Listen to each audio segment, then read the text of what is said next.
ఇక దళిత క్రైస్తవుల బిల్లులపై బాలకృష్ణ కమిషన్ నివేదికను అందించామని రిపబ్లికన్ పార్టీ ఆఫ్ ఇండియా అటల్వే నేతలు తెలిపారు.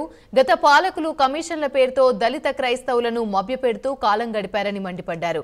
70 సంవత్సరాలుగా దళిత క్రైస్తవులకు న్యాయం జరగలేదని ఆవేదన వ్యక్తం చేశారు.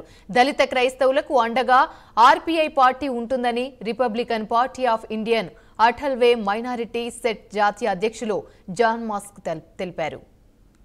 ఆర్పీఐ పార్టీ దళిత క్రైస్తవులను ఎస్సీలో చేర్చే విషయమై సపోర్ట్ చేస్తుంది. ఈ దళిత క్రైస్తవుల విషయమై ఇప్పటికీ 70 సంవత్సరాల నుంచి కోర్టులలో ఈ విషయం అలాగే తేలట్లేదు. గత ప్రభుత్వాలు ఏవైతే ఉన్నాయో కాంగ్రెస్ పార్టీ ఆధ్వర్యంలో ఒక 3-4 కమిషన్లు వేయడం జరిగింది. ఆ కమిషన్లు ఏర్పాటు జరిగిన దళిత క్రైస్తవులకు ఇంతవరకు న్యాయం జరగలేదు. ప్రస్తుతానికి రిపబ్లికన్ పార్టీ ఆఫ్ ఇండియా ఈ కమిషన్లన్నీ పక్కన పెట్టి కొత్తగా కమిషన్ ఏర్పాటులో మేము కూడా భాగస్వాములై రిపబ్లికన్ పార్టీ ఆఫ్ ఇండియా తరఫున ప్రధానమంత్రి గారికి ఒక లెటర్ ఇవ్వడం వినతి పత్రం ఇవ్వడం జరిగింది.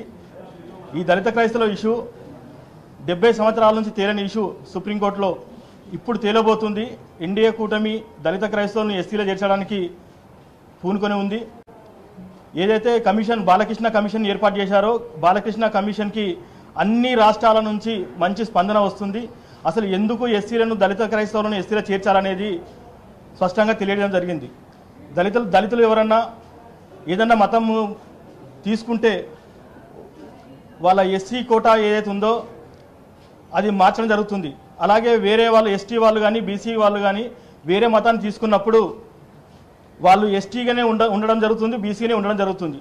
ఒక ఎస్సీనే మాత్రం మతం మారినప్పుడు వాళ్ళ రిజర్వేషన్ తీసేసి బీసీసీగా మార్చడం జరుగుతుంది. ఇది అన్యాయం అని చెప్పేసి గత ప్రభుత్వాల్లో మేము డిమాండ్ చేసినప్పుడు ఏ ప్రభుత్వం పట్టించుకోలేదు, ఏ కమిషన్లు పట్టించుకోలేదు. అప్పుడున్న ప్రభుత్వాలకు దీటుగా ఇప్పుడు ఎన్డీఏ ప్రభుత్వం వచ్చిన తర్వాత బాలకృష్ణ కమిషన్ ఏర్పాటు చేయడం జరిగింది.